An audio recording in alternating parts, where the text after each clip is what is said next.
Hello, this is the it's the circulation SIG meeting for May 4th, 2021. And we're just having a discussion on PayPal or how libraries pay their fines online. Is that pretty much it, Kim? Yes, basically.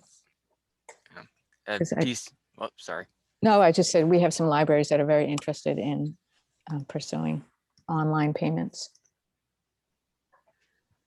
Yeah, here at PCCLD, we use PayPal. We're only one district, so that kind of works out for us, but you're a consortium, so that's a little bit more complicated. Right. So we are a fairly new consortium. We went live 2018 with 7 libraries, and now we're up to, I think, 12, soon to be 13. Just the higher ed libraries in Massachusetts, some of the higher ed libraries in Massachusetts. So, everybody, has a different way of doing things. So we just want to make sure we can accommodate as many as possible.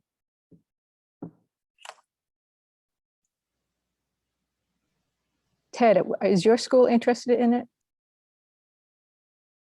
Is this Ted? Is Ted from Roxbury? Okay, I'm Ted from Roxbury Community College Library. I addressed this data PayPal to my supervisor, my library director. Right. Be interested to these things, but however, I want to get the kind of information from this first, because I'm going to talk with the business office how to deal with about that kind of money transactions. Right. Yeah, I think if we knew more about that, yeah, that's definitely what we need to pursue. I know in our old consortium, the central office handled all of that and then would send the money out to the different libraries. But in the way that we're set up, and correct me if I'm wrong, Ted, but the way that we're set up now, we don't have that central office that would handle the payments. That's not the way they're set up right now. Yeah. Yeah. And I'm going to put the link in the chat to that plugin we've been talking about. It does, to me, it does look like you should be able to set up like a PayPal account for each individual branch in your system. So it stands to reason that you could also not set up certain branches and then they wouldn't have that option. Wouldn't see it, right? I would also assume that that could easily be hidden based on the patron has to be logged in to pay a fine anyways, right? So as long as they're logged in, you should be able to hide all that PayPal stuff based on their logged in location. If there's certain locations that can't or don't want to accept PayPal. Okay. And so and then a person I should follow up with would be George. Yes, George at nekls.org.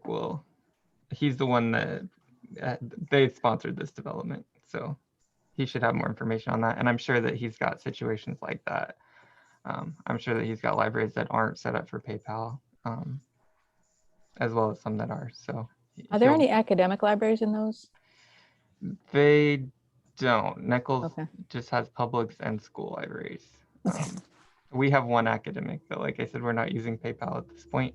Although this might change it now that I'm seeing that it's an option. So thank you for bringing that to my attention. Okay. So Ted, I'll follow up with George and get some info from him. So as you can probably tell, Ted and I are from the same consortium. So, I believe that there was a lot of interest at our access services meeting. Yes. Last week. Yeah, because now we pandemic, so have like social distancing, and we kind of expect, reduce the student like commute to come in such thing. I think PayPal is very good. Okay. So I'll follow up then, and then I can even report back here, Daniel and Jason, if I get any more info, at our next meeting to see. And maybe other folks will come as well. Great. We actually, I haven't looked at the PayPal plugin just because what we have is running now, and I really don't want to. We actually it was kind of a bear to set up set it up even with having it previously to going to koha. So Okay. so is there any other topics that people would like to speak about? I have a question, and I think you discussed it at the last meeting. When you're in the client and you're searching the catalog, I guess you do a catalog search and you put in a barcode or something like that, it doesn't erase it, right? And you have to physically manually erase it. And like if you do your search from that top bar, but the barcode doesn't go away. And so if you're not paying attention, you're just repeating the same search. It happened after the last upgrade. Kim, are you on Slack? Yeah, why are you looking at Slack or something? No. Let me see if I can find it. But someone gave some jQuery that Oh, okay. can fix that, and I'm not sure if it's on Slack or if it isn't, I can track down the jQuery and send it to you. Okay, that'd be great. So, But I'm curious, was it on purpose that this happened, or was this just a sort of a byproduct of the upgrade? I mean, are they doing it for a reason? I'm under the impression that it was a bug from the upgrade. Okay. Correct me if I'm wrong, Jason. I believe it was a bug too. But it's been a minute. I do have that jQuery. I have some jQuery that I wrote and shared. It was in the old Slack, so it's probably lost into the ether, but I can put it into the chat. The formatting might be a little wonky. But that'll remove the search term. The problem I was having was like we would scan a barcode. Our workflow is scan a barcode, then scan another barcode. So you'd have to go in there and delete all the contents out of the search box to scan the new barcode. And this should fix it. That's what I'm running into, and maybe I'm the only one. I haven't brought it up at the consortium yet, but I might be the only one that it bothers. But so it's worth I think at our next meeting, I'll just discuss it and see if anybody else. But Yeah, at least we know that you can change it if need be. Yeah, it was noticed the first day after the upgrade when people started working. So we had to fix that pretty quick. Yeah. Most of us are still, a lot of us are still, because from working from home or just only a few students allowed in. So we're not, encountering it a lot, but that's why I couldn't tell, like, was it always like this, or is this something new? So that's why it took me a little while to figure it out. Yeah, definitely new. Yeah, if Jason's doesn't work, just let me know. Okay. I'll send you mine. Okay, thank you.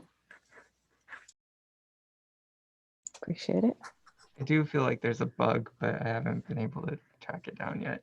Okay. I mean, I looked, but sometimes I don't know if I'm using the right search terms, Yeah, sometimes they're tricky to find for sure, because everybody thinks a little different when they're entering bugs. Mm-hmm. All right. And but anything else?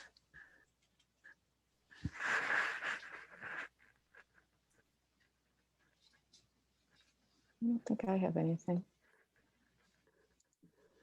Yeah, nothing for me.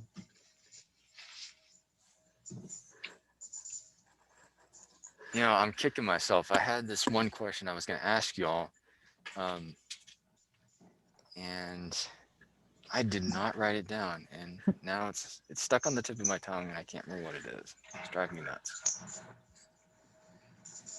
I'll write it down in the next agenda if it doesn't come to me in the next couple of minutes. So. Okay.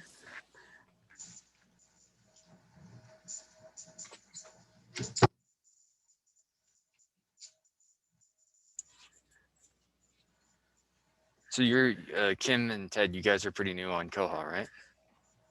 Yeah, it's been a couple of years now. Okay. Still learning. And plus this last year hasn't helped, where we haven't really been, well, I know in our library, we haven't been circulating that much. It's been a lot of online resources for students. Yeah, we're about in the same boat. Yeah, I'm Except gonna have to go back and like revisit everything to figure out how things work again. Yeah, doing that switch over from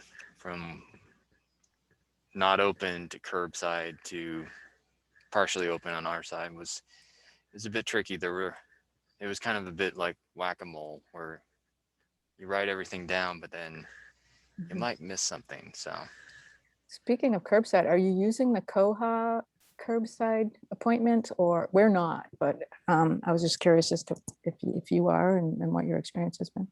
no, we weren't. We installed it, started testing on it, and then we went with another Okay. curbside software. So We are using LibCal.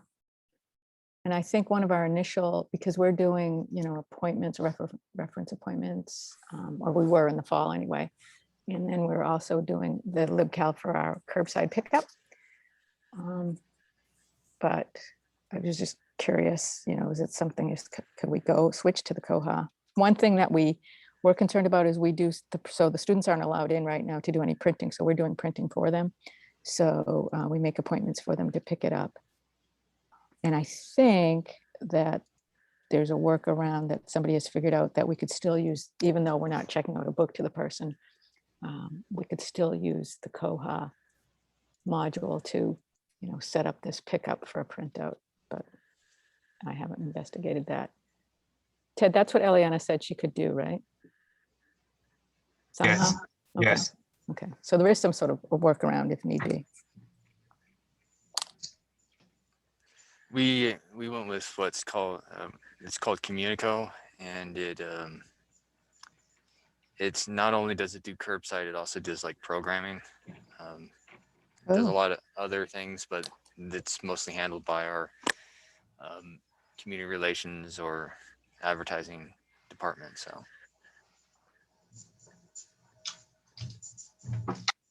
I put it in the chat if you're curious. So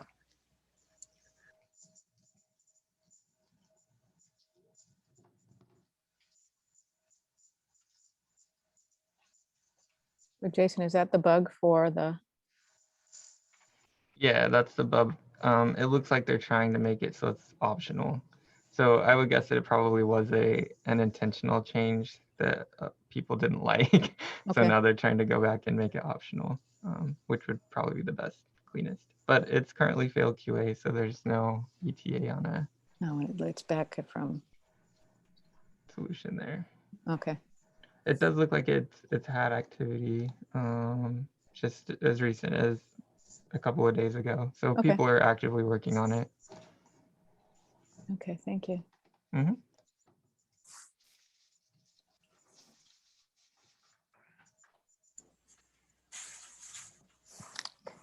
That's all that I had questions about. yeah, does anybody else have any other topics?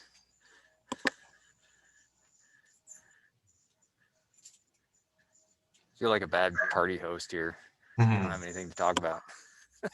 Okay, I have to step up for another meeting. Thank you so much for sharing information. Take care. Have a good day. Hi, Ted. Okay. Yeah, so that's it, I guess, for us. Yeah, I guess we'll just Yeah. wrap it up right here. And I will try and come up with more questions for next month. So it's been kind of crazy month. So Okay, thanks, gentlemen. I appreciate it. yeah, thanks for coming. Take care. Bye-bye. Thank you.